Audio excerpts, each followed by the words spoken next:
Morning, everyone. How are we doing? Are there 7 of you or thousands? You can't tell. From thousands. That's more important and satisfying somehow. You could all be idiots, though, and it wouldn't matter, right? It's only whether you take this and do something. You can't see the... Oh, there they are. There they are. Okay, 15 minutes. It's retreat time. Is there a clicker, or do you just ask to be clicked? Can I do one more click? Marco. Oh, there's a clicker. Thank you. So it's retreat time at Athena Health. This is the period of time where we get together with our leadership team. We've gotten together with our biggest customers. We've had our user conference, and we've had our board together and talked about how the year's going. And now we're putting together our strategy for next year, which, if it's approved, will turn into the budget for next year. And my favorite part of the retreat season is the shiny-in tree. You don't know what a shiny-in tree is because I thought it was a thing that we read about, but it's actually a thing that we made up incrementally over the years thinking that we read it somewhere. There's a guy, Shine, at MIT, who wrote a book that supposed that culture could actually be influenced by leaders and managers, and that, in fact, it was their primary responsibility. This little vignette has nothing to do with my speech, but I love it, so I'm going to talk about it anyway.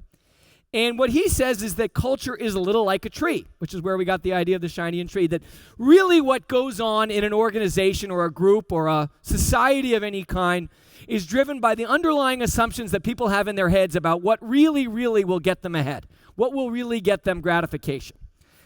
There are things that steer these underlying assumptions. First, there are espoused values, what the bosses say. So maybe in healthcare, that's what the office of the national coordinator says, or what the management of a hospital system would say, or what Obamacare leaders and thought leaders would say. And then there's the actual things you see going on in the company, the artifacts. And sometimes the real life that you see going on in life matches to what the bosses say, and then you have a culture that actually is quite aligned and nice. But most of the job of management is naming the continuous flow of disalignment there between what actually happens and what you say will happen, and the underlying assumptions that people get in the back of their head. And I've been thinking about, I got my couple of days alone in Maine this summer, and I've been thinking about how the shiny-in tree could be applied not just to a company, but to any kind of collective that's at work together. And we, as a sort of what are we, healthcare cognoscenti crowd here, could be actually operating in the same environment, under the same forces. So there's things being said, and we all say them, and we all salute to them, and there's things that are actually happening and showing up in our lives that we can observe. And the combination, the interaction of the two are forming underlying assumptions. And I thought of 3 big things where the say and the do are in total opposition. I want to suppose them to you and then give you my 2 cents on how to reverse. So here they are. We say that we want a sustainable market for health information exchange. We say that. Everyone says it. Everyone agrees. We say, or whether it's a market, we want sustainable health information exchange, right? We all say, information's got to flow, and we have standards bureaus, and we have experts, and we have examples and case studies, and clinical integration and care coordination are buzzwords that are major espoused values, right? Is that fair?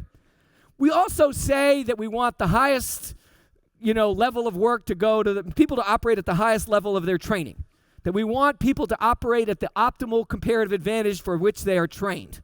We say that all the time. We have mid-levels, and we talk about hot spotting, and Gawande writes about the doctor who sends the social worker to find the person who got the asthma sitting on a flea-infested couch, going to the emergency room every 5 minutes, ringing the bell for Medicaid, right? We talk about that all the time. And lastly, we talk about the importance of true presence between the caregiver and the patient in the moment of care, that it's really about that moment where we're not thinking about the past or the future or the codes or the meaningful use definition that the committee came up with.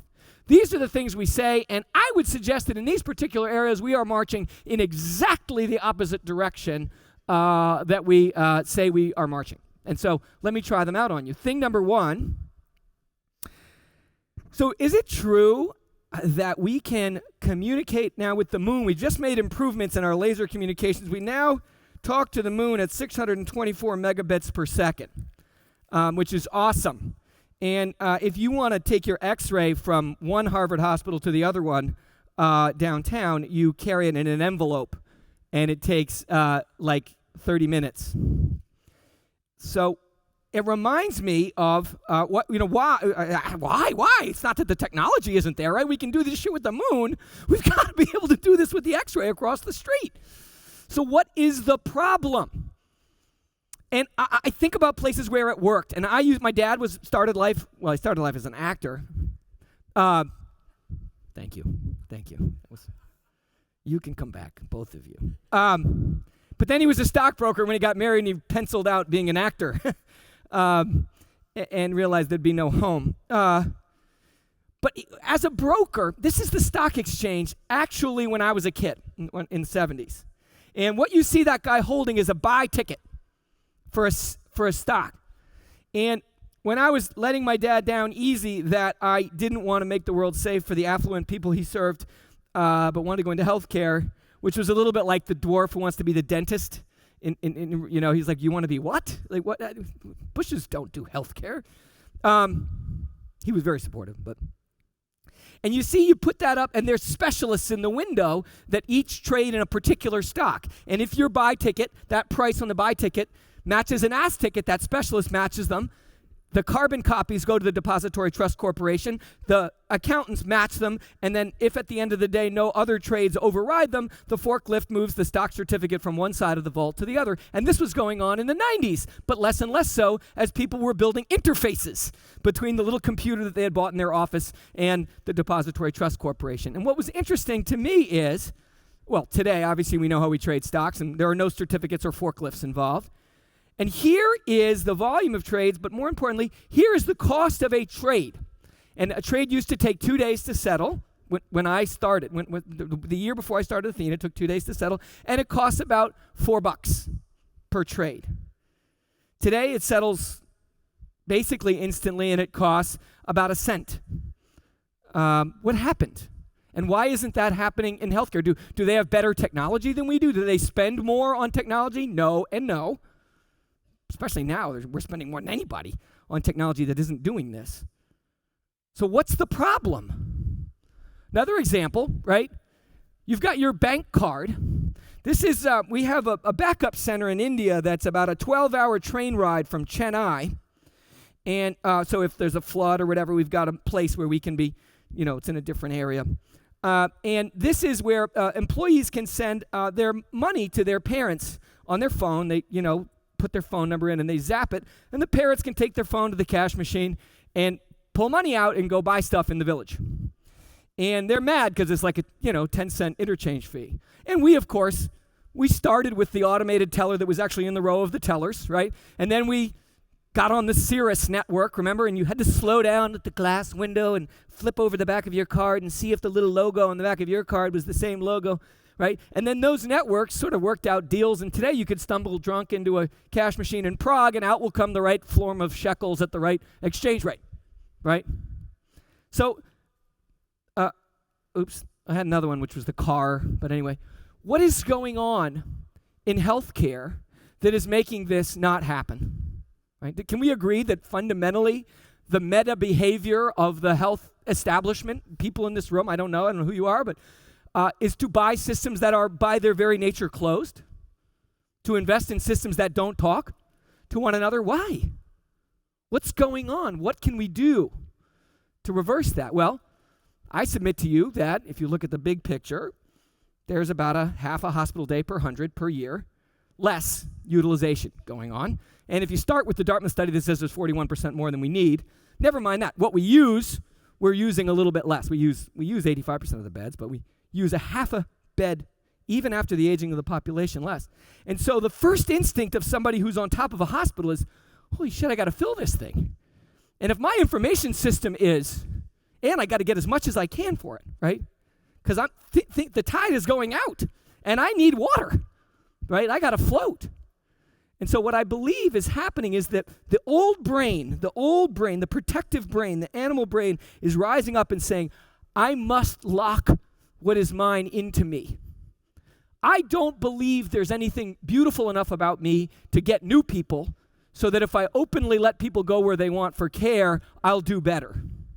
Remember Miracle on 34th Street? And finally the guy, the Macy's guy is opening up the thing of the other guy. This is a moment that we've got right now. I believe we can actually win by being open. Companies like mine need to be open. Openly invite clients to buy competitive alternative services right through our own marketplaces. Comparative advantage, how much tertiary stuff is going, we have tertiary medical centers, community hospitals all the way down the line. We've got secondary care going on like mad at tertiary medical centers at tertiary rates, right? Some rates here from Boston. No offense, guys, but, I don't have it here. Oh, yeah, I do. It's the next slide. Obviously, what we say is that the tertiary care should move to secondary facilities, and every year we should be moving stuff over, and in fact we are. We're moving care downstream. We're getting better at using drugs, and we are reducing hospitalization, and there's somebody learning to bike and stuff. But still today, St. Elizabeth's versus Partners, 5 miles apart, $176 versus $390 today across the 3 million patients that we run through our data set. Pretty amazing that keeps happening. Nothing wrong with the mammogram at Partners. I think it's probably got a great mammogram. There's probably some famous specialist at Partners who reads these things incredibly well. But there's this thing called the internet where they could read the mammogram from Toledo if they wanted. So why does that get to stay? Meanwhile, in the Army, right? I don't know if you guys are in the Army, but when they're giving you your physical, they run 200 guys through these guys with these air guns, and you get, ow! And all of your shots are done in about 1 second, and the guy who's doing it is chewing tobacco and making $11 an hour. Denton Cooley, a more extreme example of that. I don't know if he chews tobacco, but he was down by the time the OIG got to him and fined him. He was doing open heart surgery in 10 minutes, 13 times a day, by setting up a supply chain around it and drawing people in. Medicare, he was getting the Medicare rates. For self-pay, he was offering $13,800 for the whole thing, and Medicare was $24,000. So Medicare went after him, oddly. But that's what we want, right? Intimacy, same thing, right? We say we want this. We believe and we say that computers bringing information together for this man to be present with this child will help. But then we form committees saying no matter what, to be allowed to be on an EMR and call it an EMR, the C-chit requires this and this and this and where your thumb and when you click. And when the guy's starting from a, paper maybe or barely using something, the idea of holding that standard and saying you will be, sort of in trouble in a Kafkaesque way if you don't comply causes this, the natural behavior today is this numbness. And you guys are covering it today, that the computer is a numbing effect on the patient encounter. So as I dwindle in my time, those are 3 things where we say, let's go this way, and I fundamentally look across the healthcare continuum, and the majority of us are going, thank you, this way. What can we do? What can we do to reverse the march? Well, we all need to act in our animal best instincts. We all need to not pretend that we don't have id. Not only as individuals, but as institutions. And the fact that we're non-profit doesn't mean that we're not non-id, right? We would like more next year than this year. And it's freaking-K. It's human. The trick is to figure out how to serve your id in a way that actually does society's bidding, because you'll actually feel better about it in the end. So if you're a government, you need to allow a self-sustaining market. It wasn't a thing. Interchange fees weren't a thing when the Stark laws were written. It's not okay that you go to jail for sending someone who's sending you for paying for someone sending you a patient for getting the information right. Those examples I showed you, there's a $3 kickback that the cash machine that found the person gets from the cash machine that has the person as a banker. And if you have a lot of balances, the bank eats it. And if you have a low balance, the person eats it. That's illegal in healthcare, and that's absurd. Caregivers, same thing. It's tempting to hear the idea that by closing off and keeping $200 of arbitrage on a mammogram, you're doing the right thing for yourself. But you just know you're not. you know that that's going to be wicked away eventually, no matter how tight a keiretsu you get into with Blue Cross or referring providers that you buy or an ACO or anything else. So why not just own it and go long? Go for the things that you only can do yourself and do more of it. Super regionalize. And the last thing is, if you're an entrepreneur, that's a typo, stop wimping out. Get in and build cloud-based services that serve multiple clients and do their work for them. The opportunity as an entrepreneur in healthcare today, thanks in large part to the regulation and the backward motion of the players, is extraordinary. It's a great time to get in and build cloud-based services all around the backwards marching healthcare enterprise, and I hope you do, and I hope you work with us along the way, and I am totally out of time. Thank you guys very much.